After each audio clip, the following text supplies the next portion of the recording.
வணக்கம். நீங்க மூச்சு விடுறீங்கன்னு நினைச்சிட்டு இருக்கீங்க. ஆனா உங்களுக்கே தெரியாம உங்க மூச்சே உங்க சக்திய ஒரு ஜெயில்ல வச்சிருக்குன்னு சொன்னா எப்படி இருக்கும்? ம். இன்னைக்கு நம்ம பார்க்க போற சோர்ஸ் இத பத்தி தான் பேசுது. சிவாவோட ரகசிய சுவாச முறைன்னு சொல்லப்படுற ஒரு பழமையான டெக்னிக். இது வெறும் பிரீதிங் எக்ஸர்சைஸ் இல்ல. இல்லவே இல்ல. உங்க எனர்ஜி, உங்க எண்ணங்கள், உங்க உணர்ச்சிகள் இதோட மொத்த போக்கையுமே மாத்தக்கூடிய ஒரு சாவி இதுல இருக்குன்னு இந்த சோர்ஸ் சொல்லுது. இத பத்தி இன்னும் கொஞ்சம் ஆழமா பேசலாமா? கண்டிப்பா. இதுல சுவாரஸ்யமான விஷயம் என்னன்னா, யோகிகள்லாம் எப்படி எந்த கஷ்டமும் இல்லாம மணிக்கணக்கா அமைதியா உட்கார்ந்திருந்தாங்க. ஆமா, அது எப்படி சாத்தியம்? எந்த போராட்டமும் இல்லாம மௌனத்துக்குள்ள எப்படி போனாங்கங்கிற ரகசியத்தை இது விளக்குது. உங்க மூச்ச ஒரு பாரமா பார்க்காம, உள்ள போறதுக்கான ஒரு வாசலா எப்படி மாத்துறதுன்னு இது காட்டுது. அப்போ இங்க முக்கியமான கேள்வி இதுதான். நம்ம உயிர் வாழ்றதுக்காக விடுற சாதாரண மூச்சுக்கும் ஆமா. ஞானத்தை தரதா சொல்ற அந்த மூச்சுக்கும் என்னதான் வித்தியாசம்? கரெக்ட். அந்த ஒரு வித்தியாசம் தான் எல்லாத்தையும் மாத்துது. ஆமா, அந்த சோர்ஸ்ல அதுல ஒரு இன்ட்ரெஸ்டிங்கான ஒரு விஷயத்த சொல்றாங்க. நம்மள பலரும் விடுற மூச்சு நம்மள உயிரோட வச்சுக்க மட்டும்தான் உதவுது. ம். சர்வைவல் பிரீத்திங் மாதிரி. அதேதான். அது ரொம்ப வேகமா, ஆழம் இல்லாம, நம்ம கவனமே இல்லாம நடந்துட்டு இருக்கோம். நம்ம டென்ஷனா இருக்கும்போது, பதட்டமா இருக்கும்போது, நம்ம மூச்சு எப்படி இருக்கும்னு கவனிச்சாலே தெரியும். ஆமா, ரொம்ப ஷாலோவா இருக்கும். இந்த சோர்ஸ்ல ஒரு அருமையான உதாரணம் சொல்றாங்க. கடலோட மேற்பரப்புல மிதக்கிற ஒரு காஞ்ச இலை மாதிரி தான் இந்த மூச்சாம். ஓ! அலையில மிதக்குமே தவிர அதுக்கு கீழே இருக்கிற ஆழமான அமைதியான கடல் பத்தி அதுக்கு எதுவுமே தெரியாது. இதுக்கு அப்படியே ஆப்போசிட் தான் யோகிகளோட விழிப்புணர்வு மூச்சு. அது மெதுவா இருக்கும், ஆனா சோம்பேறித்தனமா இருக்காது. ஆழமா இருக்கும், ஆனா ஆனா நீங்க கஷ்டப்பட்டு இழுக்க தேவையில்ல. ஒரு நதி எந்த போராட்டமும் இல்லாம ரொம்ப இயல்பா கடலை நோக்கி போகுது இல்லையா, அந்த மாதிரி. அதேதான். அந்த மாதிரி அது அமைதியா நகரும். ஒரே ஒரு விழிப்புணர்வான மூச்சு உங்க உடம்புக்குள்ள இருக்கிற மொத்த சூழலையுமே அந்த நொடியில மாத்திடும்னு இந்த சோர்ஸ் அடிச்சு சொல்லுது. ஓகே, இது கேட்கறதுக்கே ரொம்ப சக்தி வாய்ந்ததா இருக்கு. ஆனா இங்க எனக்கு ஒரு கேள்வி வருது. ம். சொல்லுங்க. இவ்ளோ பவர்ஃபுல்லான ஒரு விஷயத்த சிவனும் யோகிகளும் ஏன் ஒரு பெரிய ரகசியமா பாதுகாக்கணும்? எல்லாருக்கும் சொல்லி கொடுத்துருக்கலாமே. கரெக்டான கேள்வி. இங்க தான் விஷயமே இருக்கு. அவங்க பேராசையாலே இதை ரகசியமா வச்சுக்கல. அப்போ அன்புனாலையும் கருணைனாலையும் தான் பாதுகாத்தாங்கன்னு இந்த சோர்ஸ் விளக்குது. ஒருத்தர் மனதளவுல தயாரா இல்லாதப்போ இந்த டெக்னிக் அவங்க கையில கொடுத்தா அது அவங்கள விடுவிக்கிறதுக்கு பதிலா மூழ்கடிச்சிடும். மூழ்கடிச்சிடுமா? எப்படி? உதாரணத்துக்கு, ஒரு பெரிய டேம்ல தேங்கி நிக்கிற தண்ணிய திடீர்னு திறந்து விட்டா என்ன ஆகும்? ஊரே அடிச்சிட்டு போயிடும் இல்லையா? ஆமா. அதுபோல இந்த டெக்னிக்க செய்யும்போது உள்ள அடக்கி வச்சிருந்த எல்லா உணர்ச்சிகளும், பயங்களும், கோபமும் ஒரே நேரத்துல வெள்ளம் மாதிரி வெளியே வரும். Oh my god. அத தாங்குற சக்தி அந்த நரம்பு மண்டலத்துக்கு இருக்கணும். ஆமா. நெருப்பை எப்படி கையாளணும்னு தெரியாத ஒரு குழந்தைகிட்ட லைட்டரை கொடுக்க மாட்டோம் இல்லையா, அந்த மாதிரி தான் எதுவும். அதேதான். அப்போ ஒருத்தர் தயாரா இருக்காங்களா இல்லையான்னு எப்படி தெரிஞ்சுப்பாங்க? அவங்க செய்யற சடங்குகளை வச்சா? இல்லவே இல்ல. அவங்க எவ்ளோ நேரம் எந்த அசைவும் இல்லாம அமைதியா உட்கார முடியுது. அவங்க மூச்சு எவ்ளோ அமைதியா இருக்குங்கிறத வச்சுதான் ஒருத்தரோட தயார் நிலைய யோகிகள் கணிச்சாங்க. ஓ, சிம்பிள். ஆமா. ஒருத்தரால பரபரப்பு இல்லாம அமைதியா உட்கார முடிஞ்சாலே அவங்க நரம்பு மண்டலம் அந்த எனர்ஜியை தாங்க தயாரா இருக்குன்னு அர்த்தம். இதுல ஒரு அழகா முரண்பாடும் இருக்குன்னு இந்த சோர்ஸ் சொல்லுது. என்னது அது? ஒருத்தர் உண்மையிலேயே தயாராகிட்டா அவருக்கு இந்த டெக்னிக்கை யாரும் சொல்லிக் கொடுக்க வேண்டிய அவசியமே இல்லையா, அது தானாவே அவங்களுக்குள்ள நடக்கும். ஆஹா. அவங்க மூச்சே இயல்பா மெதுவாகி ஆழமாகிடும். Very good. இது ஒரு பழம் பழுக்கிற வரைக்கும் காத்திருக்கிறது மாதிரி. அது பழுத்ததும் நாம பறிக்க தேவையில்லை, அதுவே மரத்திலிருந்து விழும். அருமை. சரி, இப்ப இந்த ஆய்வோட மைய புள்ளிக்கு வருவோம். நம்மள பலரும் கவனிக்க தவறுற ஒரு விஷயம், சுவாசத்தோட திசை. சுவாசத்தோட திசையா? புரியலையே. மூச்சு உள்ள போகுது, வெளியே விழுது, அவ்வளவுதானே? இல்ல, காத்தோட திசை இல்ல, நம்ம கவனத்தோட, நம்ம சக்தியோட திசை. ஓ. நம்மளோட சாதாரண மூச்சு எப்போதுமே வெளிநோக்கி தான் நகருது. உலகத்துல ஏதோ ஒண்ணு பிடிக்க, எதையோ அடைய நம்ம சக்திய வெளியே தள்ளுறோம். சரி. அதனால நம்ம கவனம் எப்போதுமே நம்ம புலன்கள்லயும் மனசோட சத்தத்திலையும் சித்திக்குது. நாம ஒவ்வொரு தடவை மூச்சு விடும்போதும் நம்மள விட்டுட்டு வெளியில ஓடுறோம். ஓ, அப்ப நம்மளோட கவனம் வெளியே போறதுதான் வெளிநோக்கிய சுவாசம்னு சொல்றாங்க. அப்போ சிவனோட கண்டுபிடிப்பு என்ன? அது இதுக்கு நேர் எதிரானது. அந்த விழிப்புணர்வு மூச்சு வெளிநோக்கி போகாது. அது உள்நோக்கி திரும்பும். ஆமா, வெளியில எதையோ தேடி ஓடுறத நிறுத்திட்டு உங்க மையத்தை நோக்கி உங்களுக்குள்ள ஆழமா மூழ்கும். ஒரு நதி கடலுக்கு போறதுக்கு பதிலா அது எங்க உருவாச்சோ அந்த மூலத்தை நோக்கி திரும்புற மாதிரி ஒரு பயணம். அருமையான ஓமை. அதேதான். இந்த உள்நோக்கிய பயணம் ஆரம்பிச்சதும் உங்க விலா எலும்புகளுக்கு பின்னாடி ஒரு அழகான மௌனம் பூக்க ஆரம்பிக்கும். இந்த சோர்ஸ்ல இதுக்கு ஒரு ஓம சொல்றாங்க. வெளிநோக்கிய சுவாசம் காத்தோட்டமான ரூம்ல நடுங்கிட்டு இருக்கிற மெழுகுவர்த்தி மாதிரி. அசைஞ்சிட்டே இருக்கும். ஆமா, அது எப்பவும் அசைஞ்சிட்டே இருக்கும், ஒரு இடத்துல நிக்காது. இதுதான் நம்மளோட அமைதி இல்லாத மனம். ஆனா உள்நோக்கிய சுவாசம் அப்படி இல்ல. எல்லா ஜன்னஞ்சும் சாத்துனதுக்கு அப்புறம் எந்த அசைவும் இல்லாம பிரகாசமா எரியற சுடர் மாதிரி. இங்க நாம சுடரை கட்டுப்படுத்தல, காத்த தான் அமைதிப்படுத்தணும்.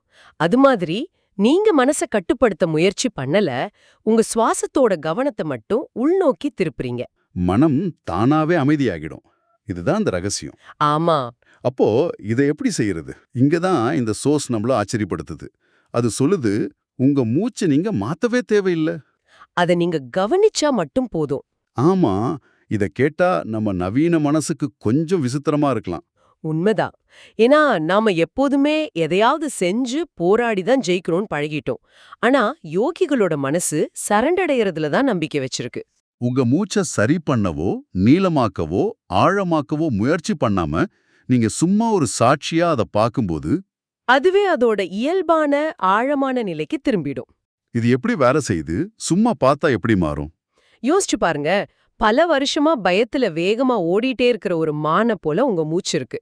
நீங்க அத பலவந்தமா புடிச்சு அடக்க நினைச்சா அது இன்னும் அதிகமா போராடும். ஆமா, தப்பிச்சு ஓட பாக்கும். ஆனா நீங்க அமைதியா தூரத்துல உட்கார்ந்து அது எந்த தொந்தரவும் பண்ணாம பாத்துட்டே இருந்தீங்கன்னா என்ன ஆகும்? கொஞ்ச நேரத்துல ஓகே, இவனால ஆபத்து இல்லைன்னு அதுவே மெதுவா அமைதியாகி தண்ணி குடிக்க ஆரம்பிக்கும்.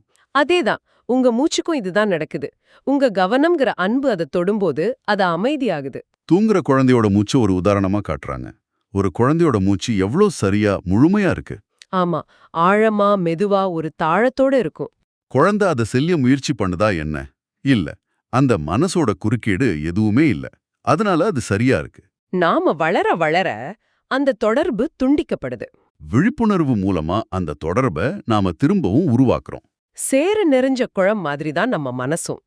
நீங்க அத கலக்குனா சேறு இன்னும் அதிகமாகும். ஆனா அது அப்படியே விட்டுதா? சேறு தானா கீழே படிஞ்சு தண்ணி தெளிவாயிடும். விழிப்புணர்வு உங்க சுவாசத்துக்கும் நரம்பு மண்டலத்துக்கும் இததான் செய்யுது. இது ஒரு செயல் இல்ல, இது ஒரு அனுமதித்தல். கரெக்ட். சரி, இதெல்லாம் கேட்க நல்லா இருக்கு. ஆனா இது ஒரு சராசரி மனுஷனுக்கு உங்களுக்கு எப்படி பொருந்தும்? இதுலதான் விஷயமே இருக்கு. உங்க மூச்சு வெறும் ஒரு உடலியல் செயல்பாடு மட்டும் இல்ல, அது ஒரு தூதுவன். உங்க மனசை விட உங்கள நல்லா தெரிஞ்ச ஒரு வழிகாட்டி. நீங்க ஒரு உணர்ச்சிக்கு பேர் வைக்கிறதுக்கு முன்னாடியே உங்க மூச்சு அதுக்கு ரியாக்ட் பண்ணிடும். ஆமா. உதாரணத்துக்கு திடீர்னு ஒரு அதிர்ச்சியான செய்தியை கேட்கும்போது பெருமூச்சு விடுவீங்க. ஐயோ, அதிர்ச்சியா இருக்கேன்னு நீங்க யோசிக்கிறதுக்கு முன்னாடி அந்த பெருமூச்சு வந்துடும் இல்லையா? உண்மைதான். நீங்க ரொம்ப விரும்புற ஒருத்தர் கூட இருக்கும்போது நான் சேஃபா இருக்கேன்னு உங்க மனசு சொல்றதுக்கு முன்னாடியே உங்க மூச்சு மென்மையா ஆழமா மாறி இருக்கும். இது நம்ம உடம்புலயே இருக்கிற ஒரு ஃபீட்பேக் சிஸ்டம். ஆமா, இதை நான் கவனிச்சிருக்கேன். நம்ம மூச்சு ஆழம் இல்லாம இருந்தா நமக்குள்ள ஏதோ ஒண்ணு பயப்படுதுன்னு அர்த்தம். மூச்சை பிடிச்சு வச்சிருந்தா ஏதோ ஒரு முடிவு எடுக்க முடியாம தவிக்கிறோம்னு அர்த்தம். கரெக்ட்.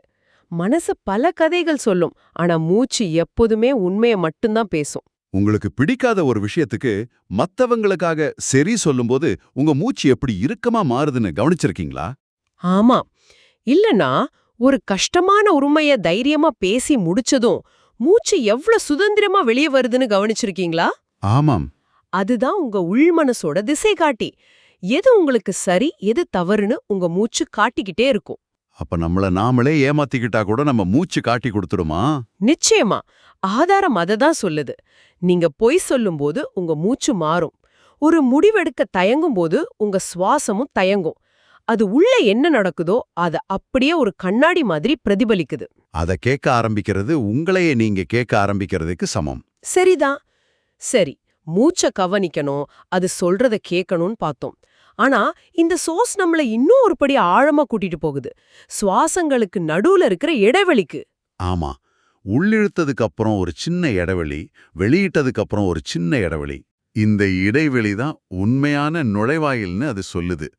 நம்மள பலரும் இந்த இடைவெளிய ஒரு நாளும் கவனிக்கிறதே இல்ல. ஆமா, அந்த இடைவெளியோட முக்கியத்துவத்தை இந்த சோர்ஸ் ரொம்ப அழகா விளக்குது. அது முயற்சி, எண்ணம், உணர்ச்சின்னு எதுவே இல்லாத ஒரு தூய்மையான தருணம்.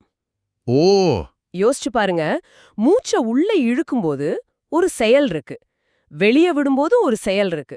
ஆனா அந்த இடைவெளியில எந்த செயலும் இல்ல.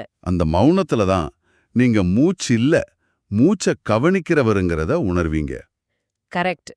அந்த விழிப்புணர்வு மூச்ச விட, எண்ணங்கள விட தனித்து சுதந்திரமா இருக்குங்கிறத நீங்க உணர்வீங்க. இது ஒரு பெரிய கேள்வியை எழுப்புது. அப்போ உங்களை யார் சுவாசிக்கிறா? ம். மூச்சு தானா வருது, தானா போகுது. நீங்க தூங்கும்போது கூட அது நடக்குது. அப்போ ஏதோ ஒரு பெரிய சக்தி உங்கள சுவாசிக்க வைக்குது, இல்லையா? ஆமா. இத புரிஞ்சுக்கும்போது எல்லாத்தையும் நான் தான் கட்டுப்படுத்தணும்னு நெனைக்கிற நம்ம அகங்காரத்தோட பிடி தளர ஆரம்பிக்குது. நீங்க வாழ்க்கைய நடத்துறவர் இல்ல, வாழ்க்கை உங்கள நடத்துதுங்கிற உணர்வு வருது. அந்த இடைவெளி தான் சுவாசம் பெறக்கிற இடம், அது திரும்பி போற இடம். அந்த அமைதியான, அசைவில்லாத இருப்பு தான் உங்க உண்மையான இயல்பு. அது ஒரு ஓவியம் வரையற கேன்வாஸ் மாதிரி. அதேதான். உங்க வாழ்க்கையோட ஒவ்வொரு கணமும் அந்த கேன்வாஸ் மேல வரையப்படுது. சுவாசங்கள், எண்ணங்கள் எல்லாமே அதுல தோன்றி மறையிற படங்கள் மட்டும்தான். ஆக, இன்னைக்கு நாம சுவாசத்தை ஒரு சாதாரண உடலியல் செயல்பாடா மட்டும் பார்க்காம, அது ஒரு ஆழமான வழிகாட்டி, உள் அமைதிக்கான நுழைவாயில், ஒரு பெரிய சக்தியோட பிரதிபலிப்புங்கிற வரைக்கும் பார்த்திருக்கோம். ம். இதிலிருந்து நாம எடுத்துட்டு போக வேண்டியது, ஏதோ ஒரு சிக்கலான டெக்னிக்க கத்துக்கிறது இல்ல. ரொம்ப சிம்பிளா உங்க கவனத்தை ஒரே ஒரு மூச்சுக்கு திருப்புறது மட்டும்தான். அந்த ஒரு மூச்சு உங்கள உங்க வீட்டுக்கு, உங்க மையத்துக்கு கூட்டிட்டு வர போதுமானது. ஆமா. இறுதியா, உங்களுக்காக ஒரு சிந்தனை. இந்த சோர்ஸ் சொல்ற மாதிரி வாழ்க்கை உங்கள சுவாசிக்க வைக்குதுங்கிறத உங்களால நம்ப முடிஞ்சா? ம். உங்க கட்டுப்பாட்டுல இல்லாத வாழ்க்கையோட மத்த பகுதிகள பத்தியும் யோசிச்சு பாருங்களேன்.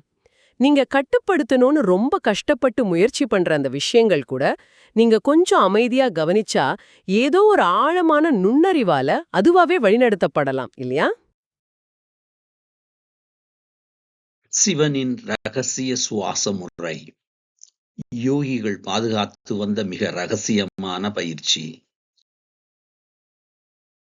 நீங்கள் உயிர் பிழைக்க சுவாசிக்கிறீர்கள், ஆனால் வாழ சுவாசிக்கவில்லை. நம்மில் பலர் விழிப்புணர்வுடன் ஒரு மூச்சு கூட விடுவதில்லை. ஆழம் தெரியாமல் கடலில் மிதக்கும் இலையைப் போல நாம் வாழ்கிறோம். மனம் பொய் சொல்லும், சுவாசம் உண்மையை மட்டுமே சொல்லும். உங்கள் சுவாசம் ஒரு கண்ணாடி. நீங்கள் பயப்படும்போது அது ஆழமற்றதாக இருக்கும். அமைதியாக இருக்கும்போது அது ஆழமாக இருக்கும். உங்கள் மனம் எதை மறைத்தாலும் உங்கள் சுவாசம் அதை காட்டிக் கொடுத்துவிடும். வெளிமுகமான தேடல். நாம் உலகை நோக்கி, ஆசைகளை நோக்கி வெளிப்புறமாக சுவாசிக்கிறோம். இதுவே மனதின் அமைதியின்மைக்கு காரணம். காற்றில் ஆடும் சுடர் போல மனம் அலைவாய்கிறது. சிவனின் ரகசியம் உள்முக பயணம். மூச்சுக்காற்றை வெளியே தேடாதீர்கள், அதை உள்ளே விழ அனுமதியுங்கள். ஒரு நதி கடலை சென்றடைவது போல சுவாசம் தன் மூலத்தை நோக்கி திரும்ப வேண்டும். காற்று இல்லாத இடத்தில் ஒரு சுடர். ஜன்னல்களை மூடினால் காற்று நிற்கும், காற்று நின்றால் சுடர் அசையாது. சுவாசத்தை உள்முகமாக திருப்பினால் மனம் என்ற அலைச்சல் தானாகவே நின்றுவிடும். கட்டுப்படுத்தாதீர்கள், கவனியுங்கள். சுவாசத்தை மாற்ற முயற்சிக்காதீர்கள், அதை வெறுமனே சாட்சியாய் பாருங்கள். விழிப்புணர்வு என்ற ஒளி பட்டவுடன் சுவாசம் தானாகவே அதன் இயல்பான ஆழத்திற்கு திரும்பும். உறங்கும் குழந்தையின் சுவாசம். ஒரு குழந்தை முயற்சியில்லாமல் சுவாசிக்கிறது. அது இயற்கையானது. அந்த ஆதி நிலைக்கு திரும்புவதே இந்த பயிற்சியின் நோக்கம்.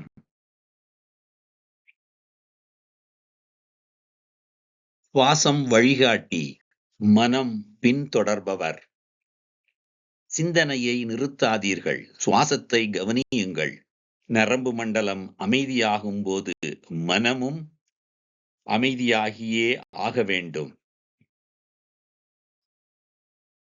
நான் சுவாசிக்கவில்லை, நான் சுவாசிக்கப்படுகிறேன். ஈகோ சரணடையும் தருணம் இது. உயிர் சக்தி உங்கள் வழியாக பாய்கிறது. நீங்கள் அதை இயக்குபவர் அல்ல, நீங்கள் அதை உணர்பவர் மட்டுமே. அந்த இடைவெளி மூச்சு வெளியேறிய பிறகும் உள் இழுப்பதற்கு முன்பும் ஒரு சிறிய இடைவெளி இருக்கும். அந்த மௌனமே இறைவனின் வாசல்.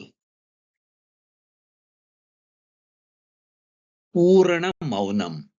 அந்த இடைவெளியில் மனம் இல்லை, பயம் இல்லை, வெறும் இருப்பு மட்டுமே உள்ளது. ஏன் இது மறைக்கப்பட்டது?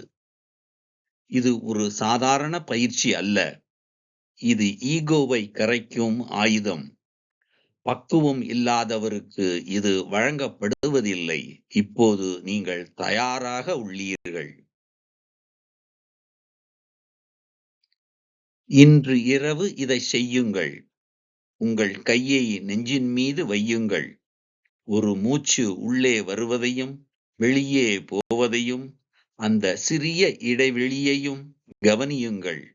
ஒரு விழிப்புணர்வு சுவாசம் போதும்.